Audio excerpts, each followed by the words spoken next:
তামাক পাতা দিয়ে সিগারেট তৈরির কথা আমরা জানি। যদি বলা হয় এবার ইঁদুরের বিষটাই তৈরি হবে সিগারেট, তাহলে আশ্চর্য হবেন অনেকেই। ইঁদুরের বিষটাই তৈরি হচ্ছে সিগারেট। আপনি টাকা দিয়ে যে সিগারেট কিনে খাচ্ছেন তাতে কি আছে জানেন কি? আপনি সহজ জবাব দেবেন, তামাক দিয়ে তৈরি হচ্ছে সিগারেট। কিন্তু এবার শোনা যাচ্ছে অনেক সিগারেটের ভেতরে থাকে ইঁদুরের বিষটা। এমন আশ্চর্যজনক কথা জানিয়েছেন একটি গবেষণা প্রতিষ্ঠান।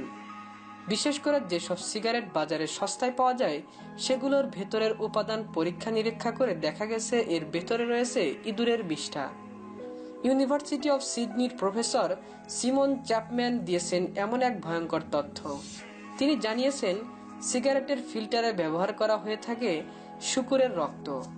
নেদারল্যান্ডসের এক গবেষণাকে উদ্ধৃত করে তিনি বলেছেন যে ওই গবেষণায় দেখা গেছে 185টি সিগারেট উৎপাদনকারী কারখানায় ব্যবহার করা হয়ে থাকে শূকরের রক্ত। সিগারেটের ফিল্টারে রক্তের গুরুত্বপূর্ণ উপাদান হিমোগ্লোবিন ব্যবহার করা হয়ে থাকে। আবার কখনো কখনো এমনও শোনা যায় মৃত মাছিও নাকি ব্যবহার করা হয় এই সিগারেট বানাতে। সিমন চ্যাপম্যান আরো বলেছেন, সিগারেট উৎপাদনকারী প্রতিষ্ঠানগুলো কি কি উপাদান ব্যবহার করছে তা সবসময় গোপন রাখে। তারা বলে থাকে যে এটা তাদের ব্যবসা এবং তারা ব্যবসার গোমর কখনো ফাঁস করবেন না, আর তাই বিষয়টি নিয়ে সৃষ্টি হয় জটিলতা।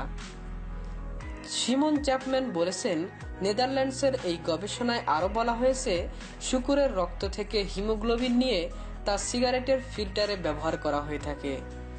গ্রিসের সিগারেট উৎপাদনকারী একটি প্রতিষ্ঠান শূকরের হিমোগ্লোবিন ব্যবহারের বিষয়টি ইতিমধ্যেই স্বীকারও করেছে। শূকরের রক্ত বা ইঁদুরের বিষ্ঠা যাই থাকুক না কেন, ধূমপায়ীদের কি তাতে কিছু আসে যাবে? অন্তত এটি কেউ নিশ্চিত করে বলতে পারবে না।